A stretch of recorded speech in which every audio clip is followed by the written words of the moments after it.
สบายดี FC มื้อนี้ฝากกดไลค์กดแชร์ให้บ่าวหน้าฮู้ผู้น้อยนำสังเสพเนาะมื้อนี้บ่าวสุวรรณก็เสียงมาเฮ็ดลงห้ามพี่น้องก็ติดรถไถเข้าไปแล้วรถไถก็สิเป็นกล่องหลังจุด FC เริ่มเป็นแนวนี้เด้อนี่ก็ไปมื้อหน้าพิกัดหน้าฮู้ผู้น้อยเด้อพี่น้องเด้อฝากกดไลค์กดแชร์ถ้าเห็นคลิปนี้ผู้ฮักผู้แพงเนาะมื้อนี้ก็เอาฮับจบผู้เดียว FC ก็เฮ็ดลงห้ามจักสิเฮ็ดแล้วหรือบ่แล้วเนาะก็ทั้งน้องชายเทวดาก็นอนบ่ตื่นปลุกบ่ตื่น FC เอ้ยไปเฮ็ดผู้เดียวนี่โอ้ยมากกำลังในผ่าขีบเมื่อยดาแห้งนี่ก็คือหน้าหัวผู้หน่อย FC เด้อมาตัดใหม่ก่อนเสาบ่พอต้นหนึงเนาะก็ไม้ตะแวงทั้งนายได้ FC เอ้ยจัดการเนาะเพราะว่ามันของไผเนาะก็จัดการโดนสายบุกเบิกป้าก็ถือเรือสติงเข้าไปแล้วเนาะว่าส่วนกับบ่ถนัดดอกเรือสติงเฮ็ดบ่ค่อยเป็นเนาะเพียงเนาะแต่ว่าก็จำใจได้เฮ็ดเนาะมันบ่มีไผตัดให้เนาะเฮาก็จำใจนี่เรื่อยบ่ขาดก็มาดึงเอา FC เอ้ยอย่าเนาะอย่าเรื่อยหนีไปยังเนาะก็ดึงสีดมบ่ได้ดึงแง่งั้นเปรียใน FC เอ้ยโอ้ยสอได้บ่มีครูเฮ็ดนำเนาะคันก็ง่ายลงนะง่ายลงก็เตรียมได้บัดนี้เอาลงในการซีงบัดนี้โอ้ยติดจักอะหลายเทื่อที่ติดเอาลงการซีนบัดนี้ซีนงางออกเนาะว่าส่วนก็เฮ็ดไปเด้อย่อข้างแล้วแลนไปรถไถได้เป็น FC นี่ถือเรือไปรถไถบัดนี้มันพอดีเนาะกันไปได้คนก็สิซอยกันเนาะกับผู้เพจซอยเนาะก็แลนไปไปรถไถมาบัดนี้ก็ถอยรถไถมาเตรียมขับไปเสียงรถไถก็โอ้อันตราย FC เอ้ยอันเมื่อยแดด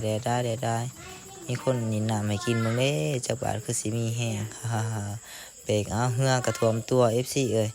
กะละขึ้นนี่เนาะชีวิตโตผู้เดียวเนาะบ่มีผู้มาเฮ็ดซอยเนาะก็เมื่อยอยู่ FC เอ้ยแต่ว่าก็เฮ็ดผู้เดียวก็เมื่อยจังหายก็เอาค้อนทับมือเจ้าของเนาะพอมีความตื่นเต้นจังหายเข้าไปอีก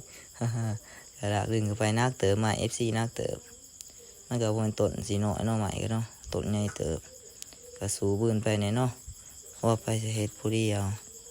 ก็เมื่อยอยู่ก็สู้ทนไป FC เอ้ยเฮาได้เฮ็ดแล้วเนาะลงมือเฮ็ดนะตอนนี้ก็บ่ได้ทายตอนวากตอนตัดเลย FC เอ้ยมันยากได้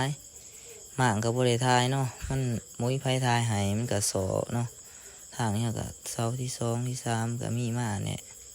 มาส่วนก็เมื่อยมื้อนี้เมื่อยดอกอร่อยได้เบียร์จะบ่ได้กินเนาะสังกะสีก็โอ้ยได้ทายน้อยนึงให้เบิ่งนี่ล่ะ FC เอ้ยการดิ้นรนชีวิตชาวนาเฮามาส่วนสิขึ้นมาถ่ายได้เฮ็ดลงหํไว้เนาะพอกับเพจเฮือนให้เขาเนาะ